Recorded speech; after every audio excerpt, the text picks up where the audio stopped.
¿Qué tal, hermanas y hermanos de la Iglesia Peniel? Estoy muy contento de poder compartir el mensaje con ustedes en esta semana. Voy a proceder a leer el pasaje bíblico del que tenemos que reflexionar y posteriormente pues hablaremos algunas cosas al respecto. Y voy a leer en la versión de la Biblia hispanoamericana el Evangelio de Marcos, capítulo 10, del versículo 46 al 52, un pasaje bastante conocido y que en esta ocasión nos ayudará a reflexionar sobre el nacimiento de la fe. Dice el texto: en esto llegaron a Jericó, y más tarde, cuando Jesús salía de allí, acompañado de sus discípulos y de otra mucha gente, un ciego llamado Bartimeo, es decir, hijo de Timeo, estaba sentado junto al camino pidiendo limosna. Al enterarse de que era Jesús de Nazaret quien pasaba, empezó a gritar: Hijo de David, Jesús, ten compasión de mí. Muchos le decían que se callara, pero él gritaba cada vez más: Hijo de David, ten compasión de mí. Entonces Jesús se detuvo y dijo: llámenlo. Llamaron al ciego diciéndole: ten confianza, levántate, él te llama. El ciego, arrojando su capa, dio un salto y se acercó a Jesús. Jesús le preguntó: ¿qué quieres que haga por ti? Contestó el ciego: Maestro, que vuelva a ver. Jesús le dijo: puedes irte, tu fe te ha salvado. Al punto recobró la vista y siguió a Jesús por el camino. Este pasaje tiene que ver con un evento de sanidad. Una de las cuestiones más polémicas en el cristianismo, sobre todo a partir de la modernidad, cuando la ciencia médica ha echado por tierra cualquier tipo de creencia en lo sobrenatural para la cuestión de la sanidad. Ante esto, pues suelen surgir dos tipos de perspectivas. Una perspectiva que se le denomina continuista, en la cual los dones del Espíritu y las sanidades serían un factor de la iglesia que debiera de continuar, y por otro, un cesacionista, que señala que con el cierre del canon terminaron también cualquier tipo de milagros o este tipo de manifestaciones carismáticas. Típicamente el calvinismo, la teología reformada, ha sido cesacionista, considerando que con el cierre del canon pues ya no tiene que haber más milagros. Sin embargo, el día de hoy estoy hablando como calvinista, estoy hablando desde la teología reformada, pero quiero proponer una especie de, si pudiera llamarle así, calvinismo continuista y poder entender que las sanidades y los milagros es algo que el día de hoy puede seguir ocurriendo. Ahora, no estoy afirmando, y ojalá no se me malinterprete en esto, en el sentido de que las cosas inexplicables son milagros, o que para que ocurra un milagro tiene que pervertirse el conocimiento científico o sobrepasar las leyes naturales. No va en ese sentido lo que yo estoy diciendo. ¿Qué estoy señalando y qué quiero decir? Quiero decir que hay una diferencia entre sanidad divina y curación. La curación es el procedimiento médico fisiológico por el cual se restablece el funcionamiento de nuestro cuerpo. Ocupamos de terapias, ocupamos de médicos, ocupamos de medicinas y de todo aquello que tengamos al alcance para poder curarnos.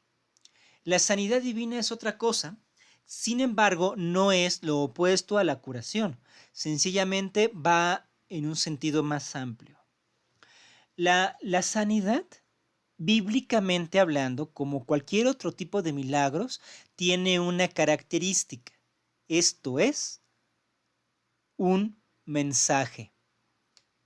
A veces uno piensa que, que el milagro tiene como característica el ser anticientífico o el ser completamente carente de explicación científica y solamente así se convierte en un milagro.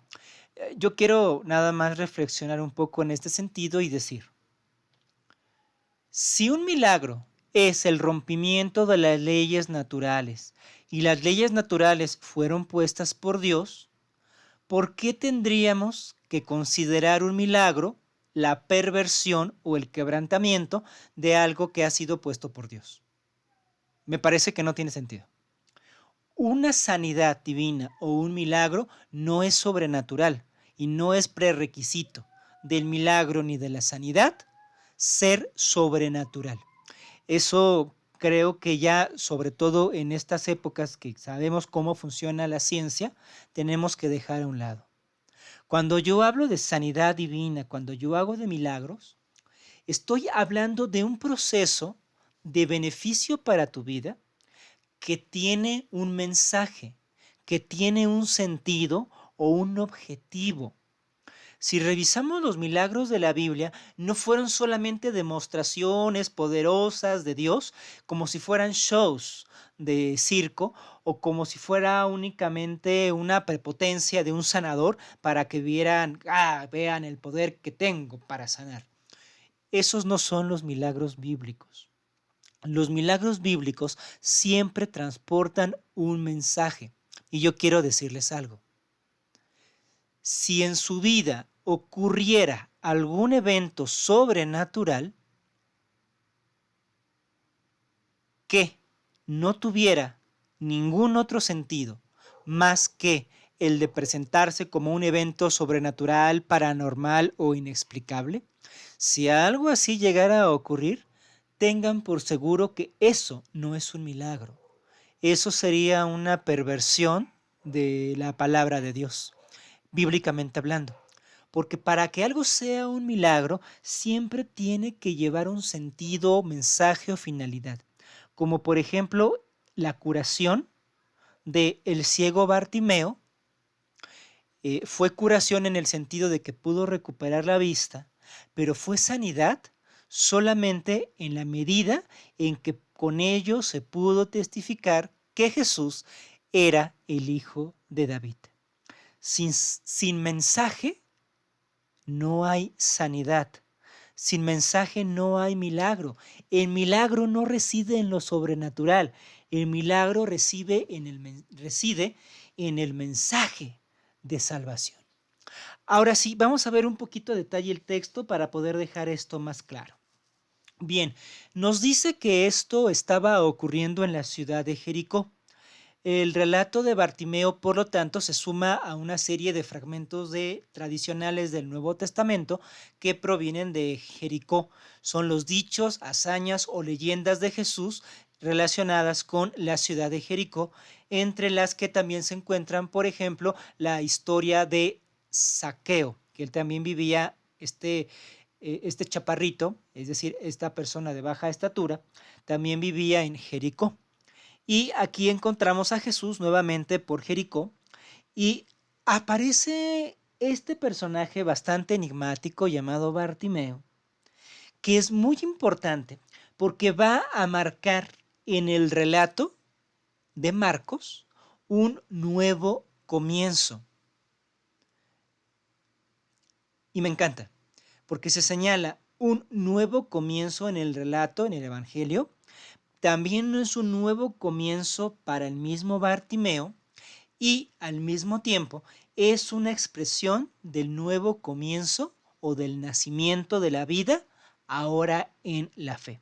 ¿Cómo es eso? Bueno, la función que cumple exegéticamente el relato de Bartimeo dentro del corpus del Evangelio de Marcos es marcar una bisagra, un antes y un después. ¿Por qué? Porque Bartimeo en el Evangelio de Marcos es el primer personaje en reconocer a Jesús como el Hijo de David, en revelar lo que se conoce como el secreto mesiánico. Porque anteriormente, en el capítulo 8, Pedro había reconocido a Jesús como tal, pero solamente entre los discípulos, no de forma pública. Bartimeo es el primer personaje que de forma pública reconoce a Jesús como el Hijo de David. Y con eso va a iniciar un nuevo momento narrativo en el Evangelio de Marcos, con el mesianismo público de Jesús o con la revelación pública del secreto mesiánico. Entonces, a todas luces estamos asistiendo a un relato de Génesis, al relato de un nuevo comienzo. A partir de entonces, el Evangelio de Marcos va a cobrar un giro bastante distinto. Pero como les decía, es un nuevo comienzo a nivel exegético, a nivel textual, pero también es un nuevo nacimiento, tanto para Bartimeo como de la fe. Y quiero reparar un poco en el nombre de este personaje, Bartimeo. Bar en arameo es el sinónimo de ben en hebreo, es decir, hijo. Y Bartimeo significa, como el mismo texto lo dice, hijo de Timeo, que en hebreo suena a algo así como honor u honorable. Bartimeo es hijo honorable o hijo del honorable o hijo de la honorabilidad. Entonces, pudiéramos pensar, ¿Bartimeo es un nombre real o solamente es un apodo? Porque no nos está diciendo el nombre del personaje, nos está diciendo de quién es hijo. Esto se conoce como patronímico, nos está diciendo su filiación, no tanto su identidad. Eso ocurre también con el nombre Barrabás. Barrabás es hijo del padre. ¿Y realmente ese era el nombre de ese ladrón o solamente es un apodo? Son cuestiones que nos tienen que hacer recapacitar. Y lo que yo quiero señalar aquí es que el nombre Bartimeo, por lo tanto, no alude a una identidad, sino alude a una filiación. Y en ese sentido, Bartimeo puede ser cualquiera. Cualquier persona puede ser Bartimeo. Cualquier persona puede ser un hijo de lo honorable o un hijo de la honorabilidad.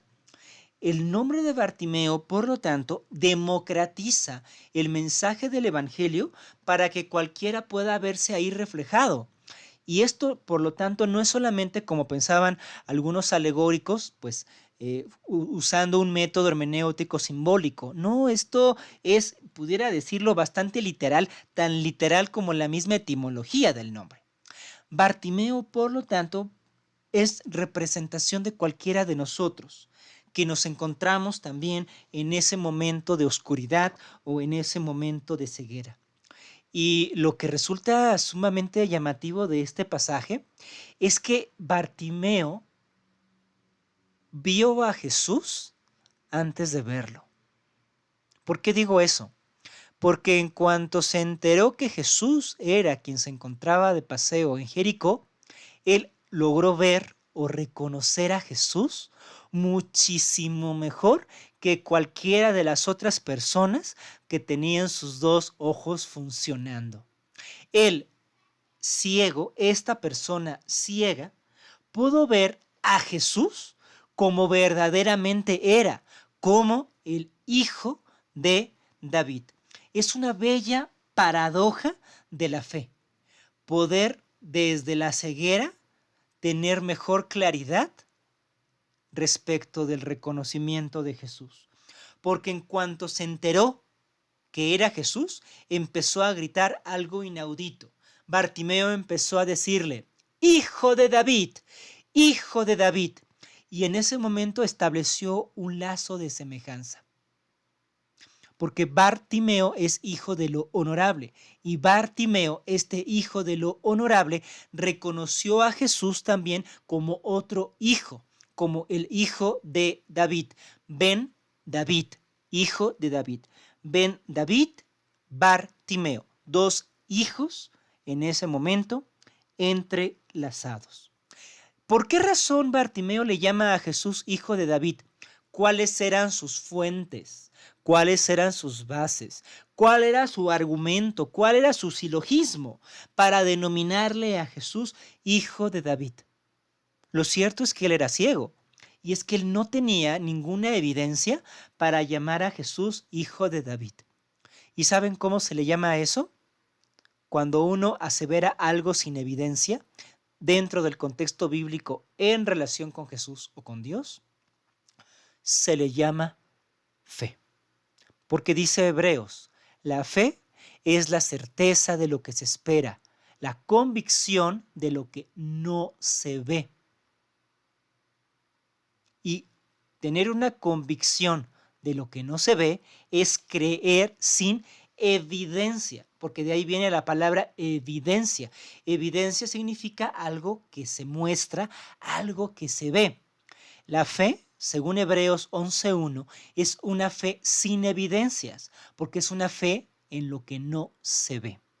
Y aquí Bartimeo, nunca mejor aplicado, pues él es ciego, está creyendo en Jesús sin evidencias. Está creyendo en Jesús sin ver. Contrastemos la actitud de Bartimeo con nuestras actuales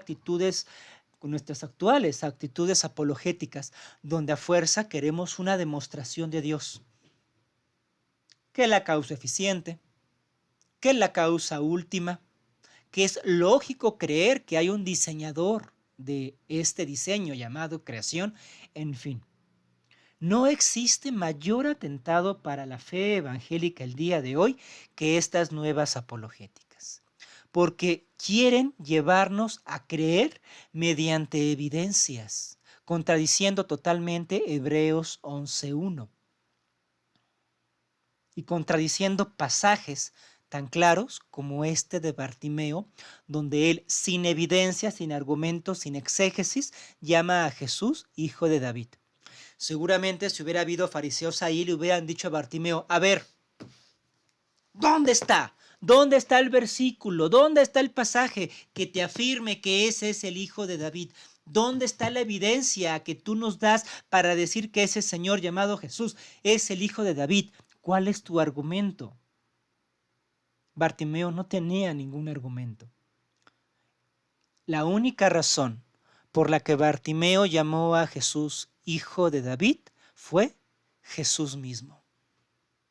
Lo único que hubiera podido contestar a Bartimeo es, ¿quieres saber cuál es mi argumento para llamarle a Jesús hijo de David? Ahí lo tienes. Él. Jesús es mi único fundamento. Porque estaremos de acuerdo en que la fe tiene que fundamentarse. Pero hoy queremos fundamentar la fe en silogismos lógicos o nuevamente en evidencias científicas. El único fundamento para la fe en Cristo, sin embargo, es Cristo. El único fundamento que tenía Bartimeo para llamar a Jesús hijo de David era Jesús mismo. Y esto, ya para terminar el mensaje, nos lleva a una doctrina muy reformada, aprovechando que estamos en el mes de la Reforma Protestante. Esto nos lleva a la doctrina conocida como llamamiento irresistible.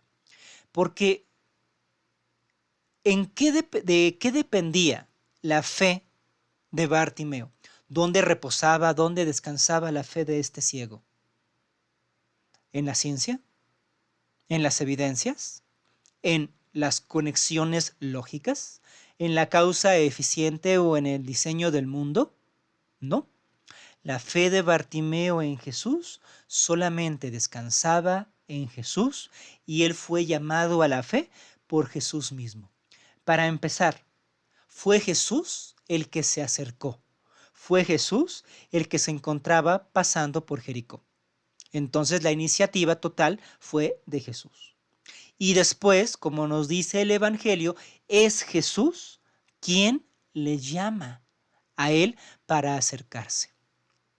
Jesús se acerca en primer lugar y él después empieza a gritar, ten misericordia de mí, hijo de David. Pero todavía mediaba una distancia entre estos dos hijos, entre Bartimeo y Ben David. Tiene que ser Jesús el que mediante sus discípulos llama a este ciego, a Bartimeo, que es cuando se pone en pie. Entonces, el llamamiento sigue siendo el de Jesús. En el hombre, en Bartimeo, estaba la exclamación, si quieren verlo así, la desesperación de la vida, pero el llamamiento dependió exclusivamente de Jesús. Y entonces, cuando Bartimeo recibe el llamamiento de Jesús, le dicen los discípulos, se traduce como ten ánimo o ten confianza. Pero en griego la palabra es tharsei. Y tharsei no es tanto el sentido de confía o ten confianza, como el sentido de ánimo, fuerza. Eso es lo que significa tharsei. Acá en México nos entenderemos lo que le estaban diciendo los discípulos cuando levantaron a Bartimeo, no fue ten confianza, sino fue échale ganas. Ánimo, vamos pa'lante. Esto es el tarsei, es lo que significaba tarsei en griego.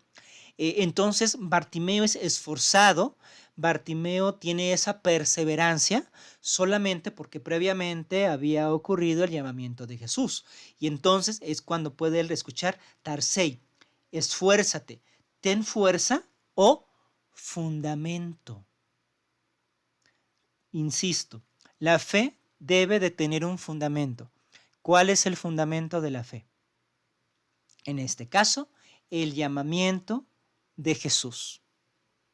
El llamamiento irresistible que sabemos que se da por el Espíritu Santo. Ese es el único fundamento para creer. Y quiero terminar con esto. Creer en Dios, creer en Cristo, no necesita ninguna base racional, no necesita ninguna evidencia. Y sé que en esta época de apologéticas y en esta época de pensamiento científico, esto puede resultar una barbaridad. Pero yo quiero ser bastante honesto. Si buscamos un sustento científico para nuestra fe, nunca lo vamos a encontrar. Porque la ciencia no se dedica a estudiar a Dios, porque la ciencia nunca nos va a revelar a Dios. Estamos intentando comer cereal con un tenedor. No podemos utilizar la ciencia para algo que no es. La ciencia nunca nos va a acercar más a Dios. Ese no es el objetivo de la ciencia, ¿de acuerdo? Al menos no de la ciencia contemporánea. Si hablamos de la ciencia, según lo entiende la Biblia, sí, pero no es el método científico ni el conocimiento científico de la actualidad. La ciencia nunca nos va a revelar a Dios y en eso le concedo toda la razón a los ateos. ¿Por qué le concedo la razón a los ateos? Porque soy creyente. Y porque soy creyente, yo no quiero encontrar las bases de mi fe en una fórmula matemática, en un silogismo lógico, ni en un diseño material. Yo únicamente, como Bartimeo, quiero pararme, quiero fundamentar mi fe en una sola cosa. Yo quiero fundamentar mi fe, tener ese tarsei para creer única y exclusivamente en Cristo. La única razón para creer en Cristo es Cristo mismo. Amadas hermanas, amados hermanos, Cristo basta. Cristo es suficiente. Si necesitamos acercarnos a Cristo, es porque Él ya nos ha llamado. Y si vamos a creer en Cristo, es porque Él primero pasó por la ciudadela de nuestro corazón. Si vamos a creer en Cristo, es porque Él primero ha detonado en nosotros la fe y porque la única razón, fundamento o sustento para creer en Cristo es Cristo mismo, del mismo modo que Bartimeo. En ese sentido, podemos ejercer nuestra fe sin apelar a ningún tipo de evidencia. Como Bartimeo, nos acercamos a Cristo en medio de nuestra ceguera. Porque esa es la verdadera expresión de confianza.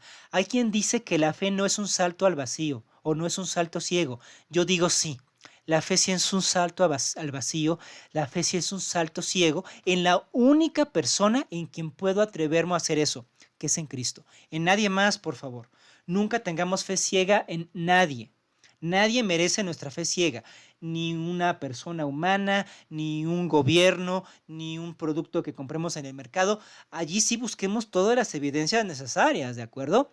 Eh, si estás empezando a salir con una persona que sabes que tuvo una relación previa, valdría la pena que lo buscaras en el padrón de deudores de pensión alimenticia.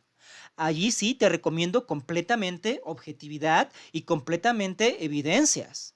Para que tú puedas creer en un ser humano, allí sí tienes que tener todas las evidencias necesarias. Por favor, allí no hagamos saltos de fe, porque el único en quien podemos realmente ejercer una fe completamente ciega y una fe completamente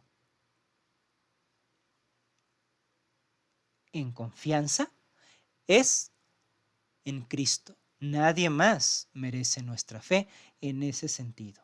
Y cuando nos acercamos a la fe en Cristo y nos pregunten la razón de nuestra esperanza y nos digan, sí, tú crees en Cristo, pero ¿cuál es tu fe? ¿Cuál es la razón de tu fe? Haremos muy mal en decir, es que mira, yo hice esta investigación y llegué a la conclusión de que Cristo de verdad es el Hijo de Dios. Mira, es que yo analicé estos pasajes y pude convencerme de que Jesús es el Mesías. Mira, es que yo analicé estas evidencias históricas y me constaté de que realmente Jesús decía la verdad. Estamos arruinando el Evangelio si hacemos eso. Cuando nos pregunten, ¿tú crees en Cristo? ¿Cuál es la razón? ¿Cuál es el fundamento? ¿Cuál es la base de tu esperanza?